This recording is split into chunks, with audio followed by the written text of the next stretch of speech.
Prince MP വിളിച്ചു പറയുന്നു, MP minister വിളിച്ചു പറയുന്നു, അങ്ങനെ ഞാൻ ഷൈൻ ചെയ്യുന്നു. മൊത്തത്തിൽ ശുക്രദശ.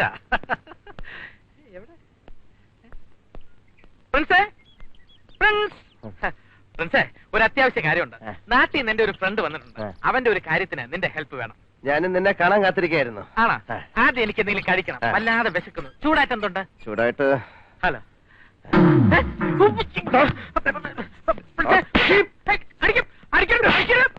സ്വന്തം സുഹൃത്തിനെ അടി ഒന്നിനൊരു പരിഹാരമല്ല. ഞാൻ വയറിളക്കാനുള്ള മരുന്ന് കുടിച്ചിരിക്കുകയാണ്. വേണ്ട വേണ്ട, എന്നെ അടിക്കാനില്ലേ? അടിക്കാനില്ലേ? എന്താ?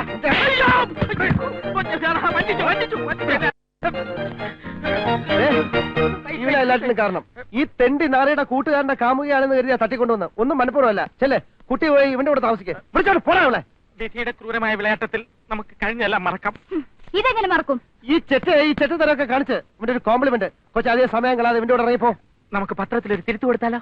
പത്രത്തിൽ ഒരു തിരുത്തുകൊണ്ട് മാത്രം തിരുത്തപ്പെടാവുന്ന തെറ്റല്ല നിങ്ങൾ രണ്ടുപേരും ചെയ്തത്. നിങ്ങളല്ല, ഇവൻ, ഈ മരങ്ങോടൻ. 2 ആഴ്ച മുമ്പ് നിശ്ചയിച്ച് ഉറപ്പിച്ച എന്റെ കല്യാണം ഇതുകൊണ്ട് തെറ്റിപ്പിരിഞ്ഞു. അറിയോ? നാട്ടുകാരുടെ മുന്നിൽ ഞങ്ങളുടെ കുടുംബത്തിന്റെ പേര് ചീത്തയായി. ഈ ബാംഗ്ലൂരിൽ വളരെ കഷ്ടപ്പെട്ടാ ഞാൻ താമസിക്കുന്ന സ്ഥലം കണ്ടെത്തിയത്. അവർ തന്നെ ഇറക്കി വിട്ടു. പത്രത്തിൽ ഒരു തിരുത്തോണ്ട് ഇതൊക്കെ തിരിച്ചു തരാൻ പറ്റും നിങ്ങൾക്ക്? 15-ാം തീയതി എന്നെ കൊണ്ടുപോകാൻ എന്റെ ഡാഡി വരും. തമിഴ്നാട് കാഡറിലുള്ള ഒരു IPS ഓഫീസർ എന്റെ ഡാഡി.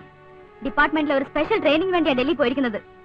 അദ്ദേഹം മടങ്ങി വന്നിട്ട് വേണം എനിക്ക് കോർട്ടിൽ കേസ് ഫയൽ ചെയ്യാൻ. അതുവരെ നിങ്ങൾ എന്നെ സഹിച്ചേ പറ്റൂ. ഡാഡി പറഞ്ഞാൽ ചിലപ്പോ ജീവിതം മുഴുവനും. പ്രിൻസേ, എവിടെ പോയാ അവളെ കൂട്ടിക്കൊണ്ടുവന്നത്?